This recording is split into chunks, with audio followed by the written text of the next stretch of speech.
326º dia, Ezequiel 23. Duas irmãs pecadoras.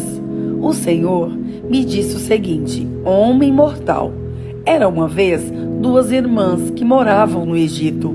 Quando eram jovens, elas perderam a virgindade e se tornaram prostitutas. A mais velha se chamava Olá, que representa Samaria, e a mais nova, Oholibá, que representa Jerusalém. Eu casei com as duas e elas me deram filhos. Embora fosse minha, Olá continuou a ser prostituta e estava louca pelos seus amantes da Assíria. Eles eram soldados de uniformes vermelhos nobres e oficiais graduados, todos eles jovens atraentes, oficiais da cavalaria. Olá foi prostituta de todos os oficiais assírios e a paixão dela a levou a se tornar impura, adorando os ídolos assírios. Ela continuou o que havia começado como prostituta no Egito, onde tinha perdido a virgindade. Desde os seus tempos de mocinha, os homens dormiam com ela e a tratavam como prostituta. Por isso, eu a entreguei aos seus amantes assírios, a quem ela tanto desejava.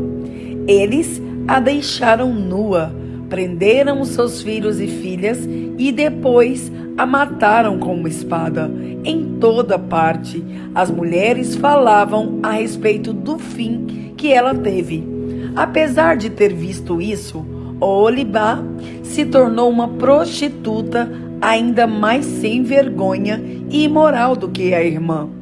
Ela também se apaixonou pelos nobres e pelos oficiais assírios, soldados de uniformes vistosos e pelos oficiais da cavalaria, todos eles jovens simpáticos. Vi que ela era totalmente imoral. Assim, a segunda irmã seguiu o mesmo caminho da primeira. Oholibá se afundou cada vez mais na imoralidade. Foi atraída pelas figuras esculpidas na parede e pintadas de vermelho vivo. Eram figuras de altos oficiais da Babilônia. Eles usavam cinturões e turbantes de luxo. Logo que viu as figuras desses oficiais, Oholibá apaixonou-se por eles e mandou que mensageiros fossem falar com eles na Babilônia. Os babilônios vieram para ter relações com Oholibá. Eles se aproveitaram dela e cometeram com ela tantas imoralidades que ela ficou com nojo deles. Oholibá ficou nua em público e todo mundo ficou sabendo que era prostituta.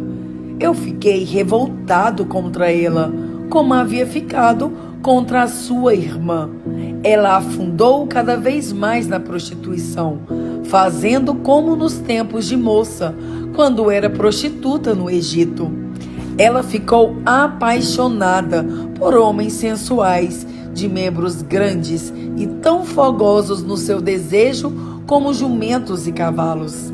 Assim, Oholibá, você quis repetir a imoralidade dos seus tempos de moça no Egito, quando os homens apalpavam os seus seios e você perdeu a virgindade. O castigo da irmã mais moça.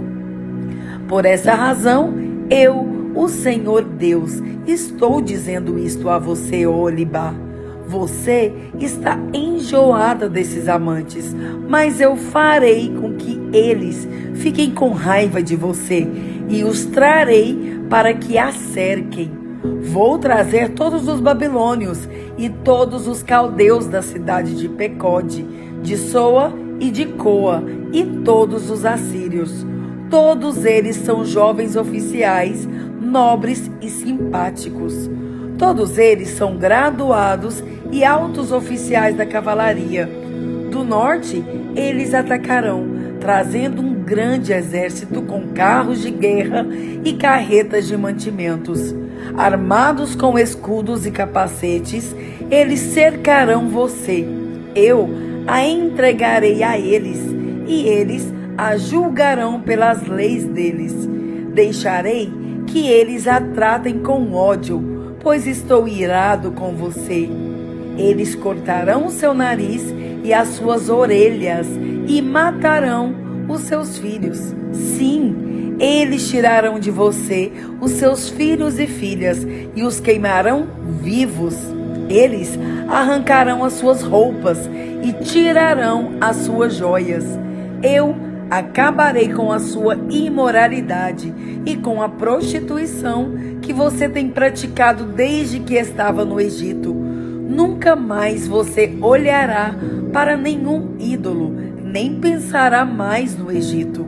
O que o Senhor Deus diz é isto: eu a entregarei nas mãos daqueles que você odeia e de quem você tem nojo. E porque eles a odeiam, tiraram tudo aquilo que você conseguiu com o seu trabalho e a largarão completamente nua, como se fosse uma prostituta. Por causa da sua imoralidade e da sua prostituição, esses castigos caíram sobre você.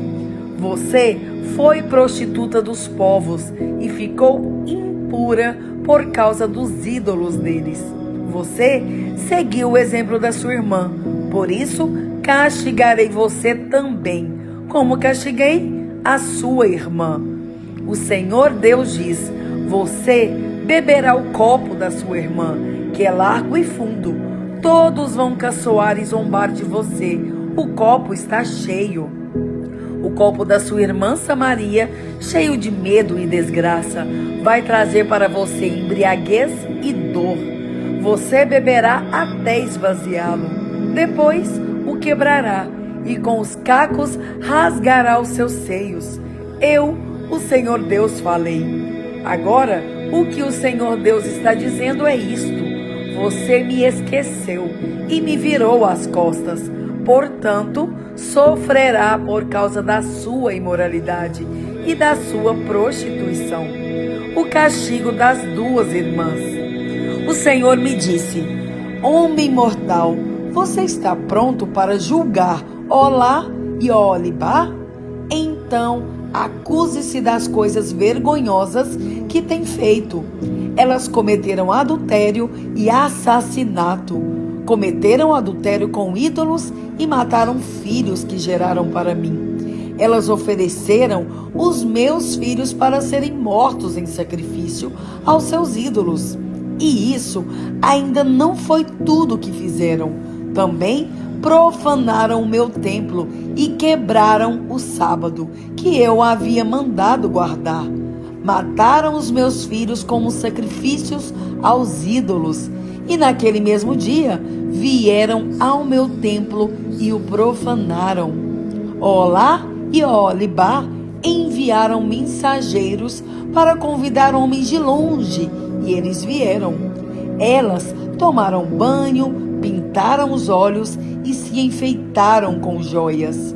Sentaram-se numa bela cama, com uma mesa bem posta diante delas. E sobre a mesa puseram o incenso e o azeite que eu lhes tinha dado.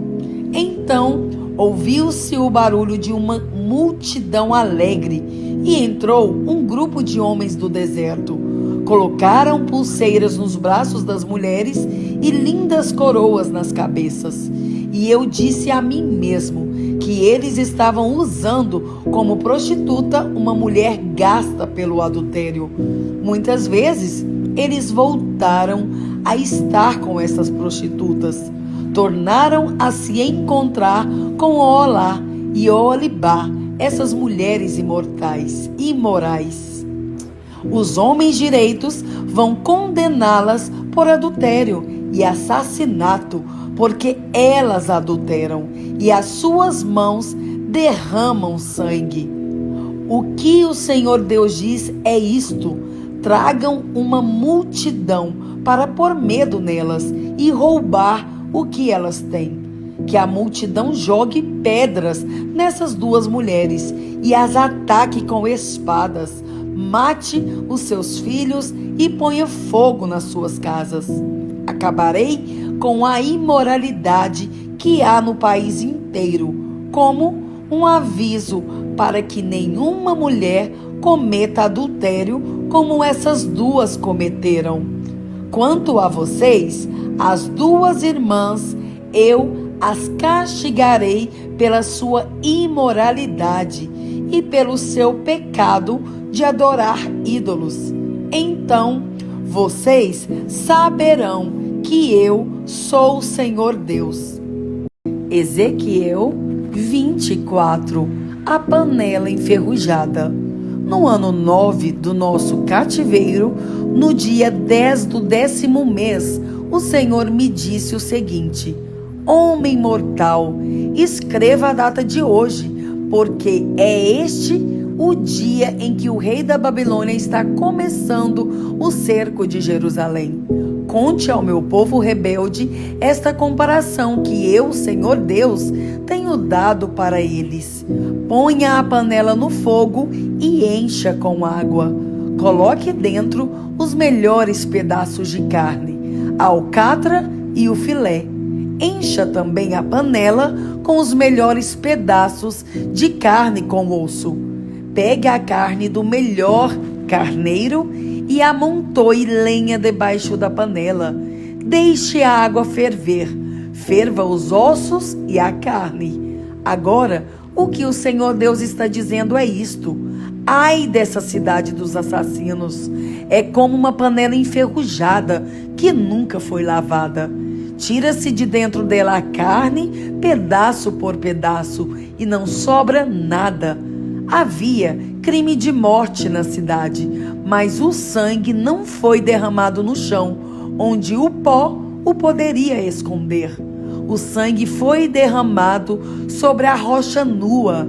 Deixei o sangue ali, onde não pode ser escondido, onde com ódio está pedindo vingança. Por isso, o Senhor Deus está dizendo o seguinte: ai da cidade dos assassinos! Eu mesmo empilharei lenha para a fogueira. Traga mais lenha, acenda o fogo, cozinhe a carne, deixe o caldo ferver até secar, que os ossos fiquem torrados. Agora, deixe a panela vazia em cima das brasas, até que fique vermelha. Assim, o fogo acabará com a ferrugem e a panela deixará de ser impura. Trabalho perdido. Toda a ferrugem não vai desaparecer nas chamas. Jerusalém, os seus atos imorais mancharam você. Eu tentei purificá-la, mas você continuou impura. Você não será pura de novo, até que sinta toda a força da minha ira. Sou eu, o Senhor, quem está falando. Chegou a minha hora de agir. Não esquecerei os seus pecados. Não terei dó nem piedade. Você será castigada pelo que tem feito. Eu, o Senhor Deus, falei. A morte da esposa do profeta.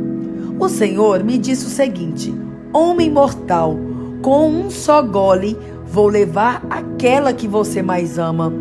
Não reclame, não chore, não derrame lágrimas.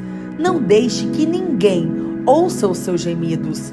Não ande sem chapéu ou descalço, como sinal de luto. Não cubra o rosto, nem coma a comida que oferecem nos sepultamentos. De manhã eu estava falando com o povo e à noite a minha esposa faleceu. No dia seguinte, fiz como o Senhor havia mandado. Então o povo me perguntou: por que você está agindo assim? Aí eu disse: o Senhor falou comigo e me disse para dar a vocês, israelitas, esta mensagem. Vocês estão orgulhosos porque o templo é tão firme. Vocês gostam de olhar para ele e de ir visitá-lo. Porém, o Senhor Deus o tornará impuro Os seus filhos e filhas que ficaram em Jerusalém serão mortos na guerra. Aí vocês vão fazer como eu fiz. Vocês não cobrirão o rosto, nem comerão a comida que oferecem nos sepultamentos. Vocês não andarão sem chapéu, nem descalços. Não vão pôr luto, nem vão chorar. Por causa dos seus pecados, vocês se acabarão e ficarão gemendo juntos. Assim, eu, Ezequiel, serei um sinal para vocês. Vocês farão tudo o que eu fiz. O Senhor diz que quando isso acontecer, vocês ficarão sabendo que Ele é o Senhor Deus. O Senhor disse: agora, homem mortal, vou tirar deles o templo, que é firme, que era o orgulho e a alegria deles, e que gostavam tanto de admirar e de visitar. E também vou tirar os seus filhos e as suas filhas. No dia em que eu fizer isso, alguém que escapar da destruição virá para contar o que aconteceu. Nesse dia, você poderá falar outra vez e conversar com aquele que escapou. Nesse dia, você será um sinal para os israelitas, e eles ficarão sabendo que eu sou o Senhor. Tiago 2. Tratamento igual para todos. Meus irmãos, vocês que creem no nosso glorioso Senhor Jesus Cristo, nunca tratem as pessoas de modo diferente por causa da aparência delas. Por exemplo, entra na reunião de vocês um homem com anéis de ouro e bem vestido, e entra também outro, pobre e vestindo roupas velhas. Digamos que vocês tratam melhor o que está bem vestido e dizem: este é o melhor lugar, sente-se aqui. Mas dizem ao pobre: fique de pé, ou sente-se aí no chão, perto dos meus pés. Nesse caso, vocês estão fazendo diferença entre vocês mesmos e estão se baseando em maus motivos para julgar o valor dos outros. Escutem, meus queridos irmãos. Deus escolheu os pobres deste mundo para serem ricos na fé e para possuírem o reino que Ele prometeu aos que o amam. No entanto, vocês desprezam os pobres. Por acaso, não são os ricos que exploram vocês e os arrastam para serem julgados nos tribunais? São eles que falam mal do bom nome que Deus deu a vocês. Se vocês obedecerem à lei do reino, estarão fazendo o que devem, pois nas Escrituras Sagradas está escrito: ame os outros como você ama a você mesmo. Mas, se vocês tratam as pessoas pela aparência, estão pecando, e a lei os condena como culpados. Porque quem quebra um só mandamento da lei é culpado de quebrar todos. Pois o mesmo que disse: não cometa adultério, também disse: não mate. Mesmo que você não cometa adultério, serás culpado de quebrar a lei de se matar. A lei se matar. Falem e vivam como pessoas que serão julgadas pela lei que nos dá a liberdade. Quando Deus julgar, não terá misericórdia das pessoas que não tiveram misericórdia dos outros, mas as pessoas que tiveram misericórdia dos outros não serão condenadas no dia do juízo final. Fé e ação. Meus irmãos, que adianta alguém dizer que tem fé se ela não vier acompanhada de ações? Será que essa fé pode salvá-lo? Por exemplo, pode haver irmãos ou irmãs que precisam de roupa e que não têm nada para comer. Se vocês não lhes dão o que eles precisam para viver, não adianta nada dizer que Deus os abençoe. Vistam agasalhos e comam bem. Portanto, a fé é assim. se não vier acompanhada de ações, é coisa morta. Mas alguém poderá dizer: você tem fé e eu tenho ações. E eu respondo: então me mostre como é possível ter fé sem que ela seja acompanhada de ações. Eu vou lhe mostrar a minha fé por meio das minhas ações. Você crê que há somente um Deus? Ótimo! Os demônios também creem e tremem de medo. Seu tolo! Vou provar-lhe que a fé sem ações não vale nada. Como é que o nosso antepassado Abraão foi aceito por Deus? Foi pelo que fez quando ofereceu o seu filho Isaque sobre o altar. Veja como a sua fé e as suas ações agiram juntas. Por meio das suas ações, a sua fé se tornou completa. Assim, aconteceu o que as Escrituras Sagradas dizem: Abraão creu em Deus e por isso Deus o aceitou. E Abraão foi chamado de amigo de Deus. Assim, vocês veem que a pessoa é aceita por Deus por meio das suas ações e não somente pela fé. Foi o que aconteceu com a prostituta Raabe, quando hospedou os espiões israelitas e os ajudou a sair da cidade por outro caminho. Deus a aceitou pelo que ela fez. Portanto, assim como o corpo sem o espírito está morto, assim também a fé sem ações está morta.